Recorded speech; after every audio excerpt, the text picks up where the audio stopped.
I remember it like it was yesterday, and the words were, "We don't need you anymore." And that was the moment I got cut, released from the Cal Poly football team. Looking back at that, it was a defining moment in not only my athletic career, but my life in general. And before we get into that, let me give you a little backstory. So I was a two-sport athlete at Santa Rosa Junior College, where I met my wife, Ricky, on the track team together. Football and track were my two sports that I absolutely loved. So much so that I had a hard time choosing between both of them. After high school, I had a lower back injury that required surgery in high school, my senior year. I couldn't run track, so part of me still felt like I couldn't let go of track right away. After high school, I had the surgery senior year, did the rehab, got into, obviously transferred to SRJC, and I did not play my first year. I was a gray shirt player, which is basically a red shirt player, but you're not a full-time student, just a practice player. And that allowed me to, kind of ease back into football.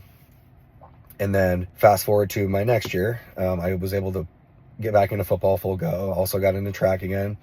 And so I did my 2 seasons of football and track and field at SRJC. My football career and track career, I could list a million reasons of why I didn't go the way I wanted it to go. Had a great time. I met a lot of great people, have so many fond memories, but it didn't really go the way I wanted it to go in terms of how I envisioned my college career, in terms of, getting reps and playing time and whatnot.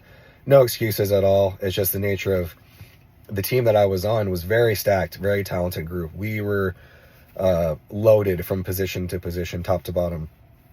I think we only lost 3 games in the 3 seasons I was there. So very talented group of players. A lot of them went on to play Division I football, and some of them even went on to play in the NFL. So a lot of good memories there. Same with the track team.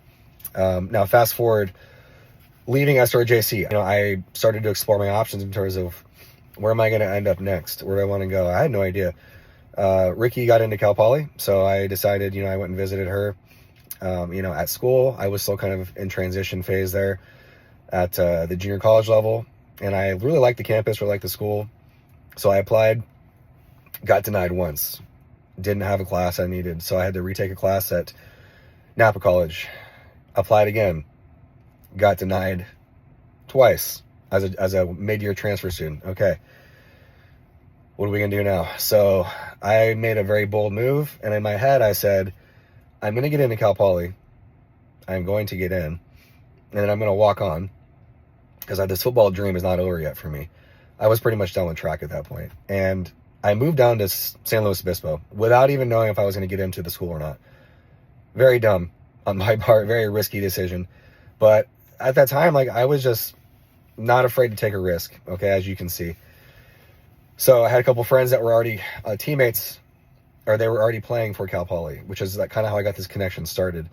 And they were from Vintage and SRJC, so I went to high school with them and college with them already. And so I moved in with these guys, Brock and Kyle. I got in, miraculously. I moved down there, had already my application submitted. I didn't know if I was going to even get into the school for the 2008 quarter, the fall quarter. And I waited and waited, and finally I heard I got in. It was a huge relief, but I didn't know what I was going to do had I not gotten in. I have no clue. So anyways, I had to wait until the spring or the winter quarter of 2009 to start participating with the football team. Just went out there and said, hey, I'm here. I'd like to walk on. I'd been in communication already with the staff, so they kind of knew a little bit about my background and what I wanted to do and what my goals were. Took a leap of faith, and in my opinion, I had a great spring, and I was doing well. By that time, I would have only had 1 year of eligibility left by the time the next season started. So it was a risky move, and as a walk-on with 1 year of eligibility left, the odds are not in your favor. They're not going to keep somebody on a team with that little time left. They're trying to look at young players to develop, which I get that now. And, long story short, we get to the final roster cuts going into the summer. And I remember, they were going to have meetings with all the players individually, especially the walk-ons, and to go over what their plans were. Sat down with my wide receivers coach at the time, and first words out of his mouth, we're gonna cut you. We don't need you anymore, and we thank you for your time, but we're gonna move in a different direction. And it was very short, very brief, and it blindsided me for sure. It kind of took me back a little bit. I did not anticipate my football career ending that way, but again, as it's the nature of college football, it's the nature of sports. Sometimes things don't go in your favor no matter how hard you work. And it just felt like was all that work for nothing. I was training so hard for that moment. I was training by myself for a year and a half leading up to that. Sprints by myself, lifting by myself. You can ask anybody that was there with me at the time. I was very self-driven. I did not need anybody to hold my hand to go train. And, at the time, yeah, it stung for sure. But lesson here is, sometimes when one door closes, another door opens. And that gave me the green light and the opportunity to go all in on strength conditioning. I knew from right there, then and there, this was my moment to say, your athletic career was great. You did all you could do. I left nothing unturned. I left nothing to chance. I didn't quit. I gave it my all. And sometimes things just don't go your way, no matter how hard you work. Unfortunately, that's life. And so, it was a great experience. I'll never forget my time with as a walk-on. I learned a lot. Had I wished that had gone a different direction, of course. But I'm a big believer in that, I don't know what would have happened had I made the team or what would have happened with CTS. The universe said you're going this direction. And maybe in another dimension or another multiverse, or you want to call it, who knows what the outcome would have been, okay? So, again, lessons learned here. One door closes, another opens. And don't just let a failure affect you for life and think you're a failure, because I don't look at it as a failure. I look at it as a very unique learning opportunity. And this is why the Phoenix, if you don't know, this is not, now you will know. This is why the Phoenix logo was created, is because if you know the story of the Phoenix on the shirt, out of the ashes, you are reborn. It's a rebirth. It's a transformation.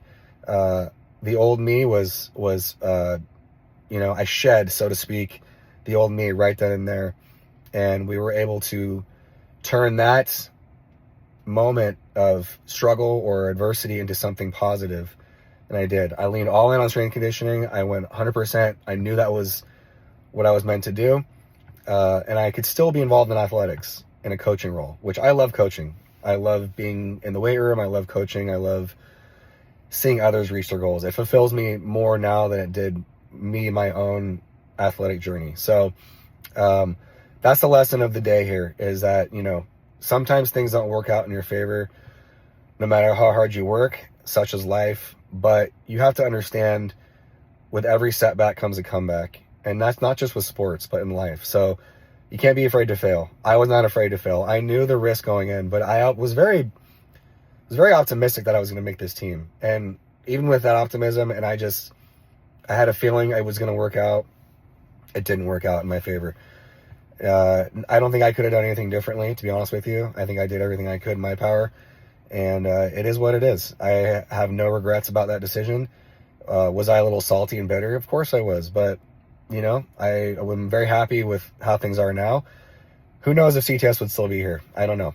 But hope you got something out of this. And I would love to hear, if you've ever experienced a form of setback where, it took you a little off guard, or maybe things didn't go the way you planned, but maybe you turn that into a positive. And I think everybody can relate to this. I think we've all experienced our shares of setbacks or struggles or adversity. So make sure you handle adversity in your life, because every day you're going to get something thrown at you probably, and how you respond is everything. So take that with what you will.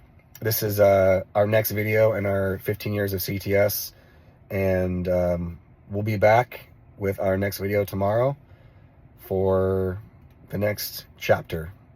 Thanks for watching. Have a good day.